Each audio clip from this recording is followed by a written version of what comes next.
नगर में उसका पति नहीं था, छोटा सा बालक एक साथ में रहता,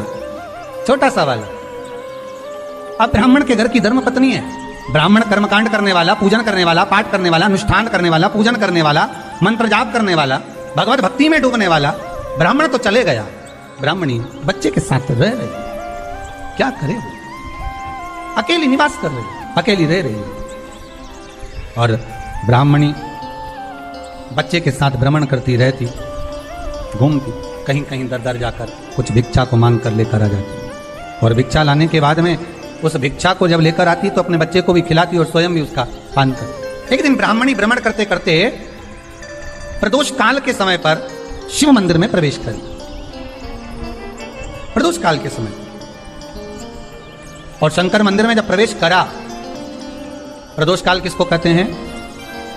सूर्य अस्त हो रहा हो,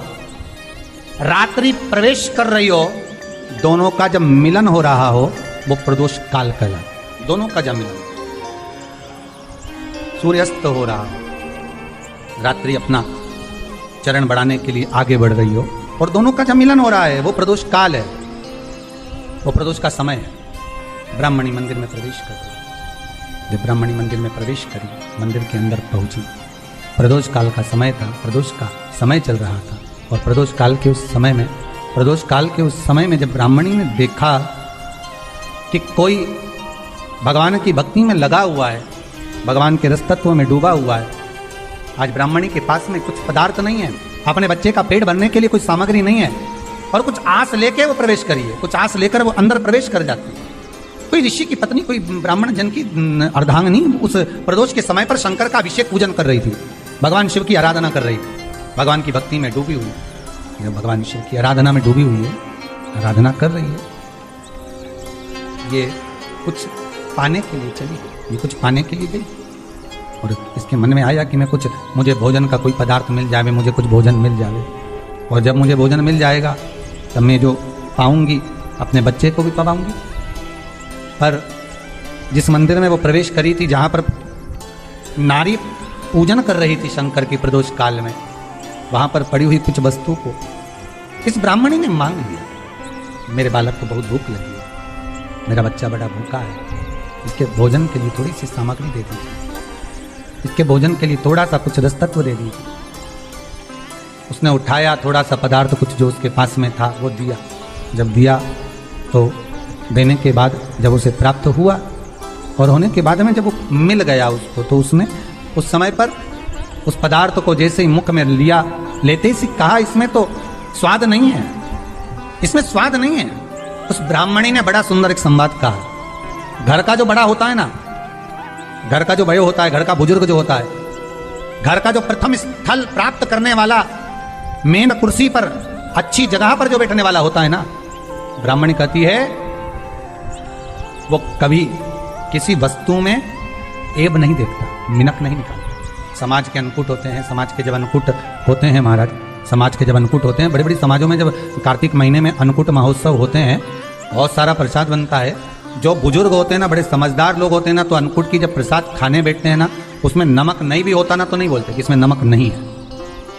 पर जो हमने डोनेशन दिया है, जब तुम आए थे समाज वाले, तो हमने 1000 का लिफाफा दिया, 500 का लिफाफा दिया, 2000 का लिफाफा दिया, और भोजन ऐसा बनवाया। एक व्यक्ति वो जो खाकर चुपचाप चले गया, और एक व्यक्ति वो जिसने प्रसाद पर उंगली उठाई। इन दोनों को अन्नकूट की तारीख पे इनका नाम लिख लो, और अगला अन्नकूट आए तब दोनों की दशा देख लो। एक जो चुपचाप खाकर चले गया, भगवान के प्रसाद को प्रसाद मानकर, प्रभु का दर्शन मानकर लेकर चले गया, वो उन्नति की सीढ़ी पर चढ़ता चले गया, और जो मिनक निकालता रहा वो साल भर खटर पटर की जिंदगी जीता रहा।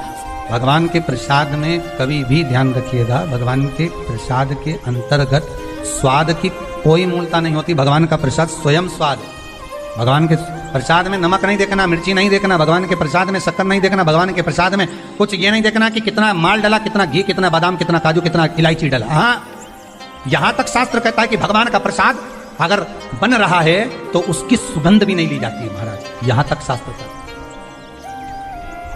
जब तक भगवान उसको पानी ले तब तक उसका सुगंध भी नहीं। और कई कई जगह तो भगवान को प्रसाद अगर सूखा सामान हाथ में आ गया, इलायची कैसी है, मंदिर के अंदर जाने वाली है भगवान को डालने के लिए, लाओ यार किसकी दुकान से आई इलायची बताओ, इलायची तो 25 बार सूंघा, हाँ अच्छी है, अब सूंघ लिया तो भगवान इसको स्वीकार करेगा क्या? अरे जम के तो बोलो, एक फूल तुमने बगीचे से तोड़ा और सोचा इसमें पहले मैं सूंघ लेती हूँ, इसमें स्वाद है कि नहीं, इस फूल में गंध है कि नहीं, इसमें सुगंध है कि नहीं, और फूल सूंघ लिया, उसके बाद तुम भगवान को देखो, भगवान स्वीकार करेगा नहीं। कई कई घरों में तो हंडी से दाल चलाती जाए ने हाथ में डाल के महाराज ब्राह्मणी ने जैसी मुख में लिया तो ये श्रेष्ठ नहीं है। जो ऋषि की पत्नी अंदर पूजन कर रही थी प्रदोष काल, उसने कह दिया आपका चेहरा बता रहा है कि आप ब्राह्मण की धर्मपत्नी, पर आज आप दर दर जाकर अगर भिक्षा मांग रही हो, दर दर जाकर अगर भीख मांग रही हो, दर दर जाकर भिक्षा को मांग रही हो, तो इसमें आपके पति का दोष नहीं है, दोष आपका है, क्योंकि आप भगवान के प्रसाद में भी जो स्वाद देखी थी ना, ये आपका एक जन्म का नहीं है, ये ना जाने कितने जन्म का है। ब्राह्मणी के मस्तिष्क में बैठ गया, ब्राह्मणी के उस का ना वो बक्कल में नहीं अक्कल में बैठ गया कि ये स्वाद नहीं देखना। इसलिए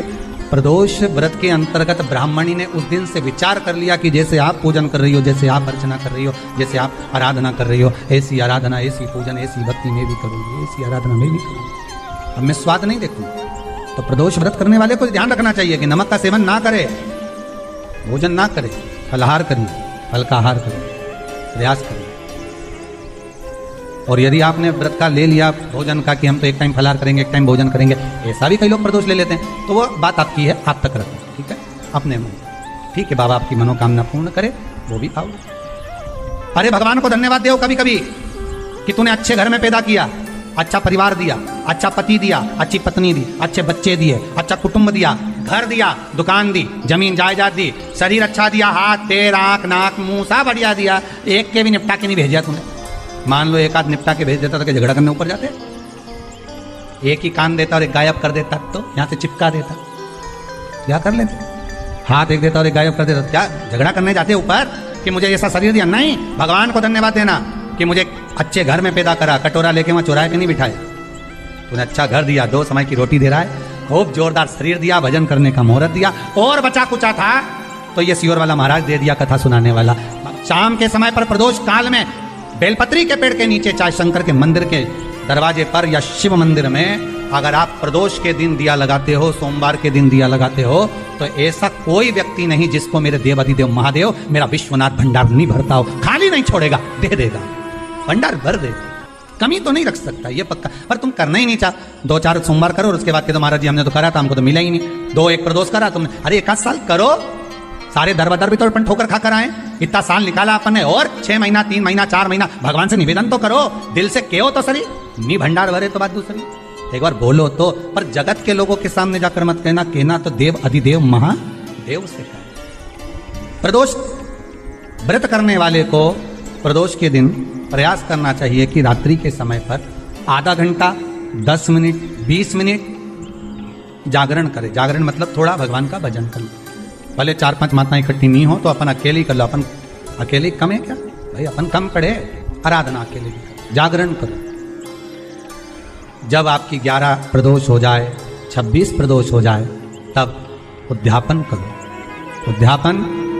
2 ब्राह्मणों को जोड़े से बुलाओ, ब्राह्मणों को जोड़े से बुलाकर उनके चरणों की पूजन कर कर, आराधना कर कर, सुंदर मंडप तैयार कर कर भगवान का, उसमें सुंदर रंगोली डालकर, मंडल बनवा कर पूजन करो शंकर भगवान की प्रदोष का। एक दिन पहले गणेश की आराधना करो, पूजन करो,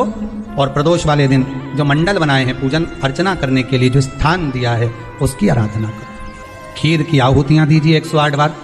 जो ब्राह्मण आए उनके माध्यम से मंत्रों द्वारा पूजन कराकर खीर की आहुतियां दीजिए शिव नाम महाराज। फिर ब्राह्मणों को जोड़े से भोजन कराकर, चरणों को नमन कर कर, दक्षिणा प्रदान कर कर, निवेदन कर कर ब्राह्मणों से कहें, हे ब्राह्मण देवता, आप हमें आशीर्वाद प्रदान करें कि जिस प्रदोष का हमने व्रत किया है उस व्रत का पुण्य फल हमें प्राप्त हो।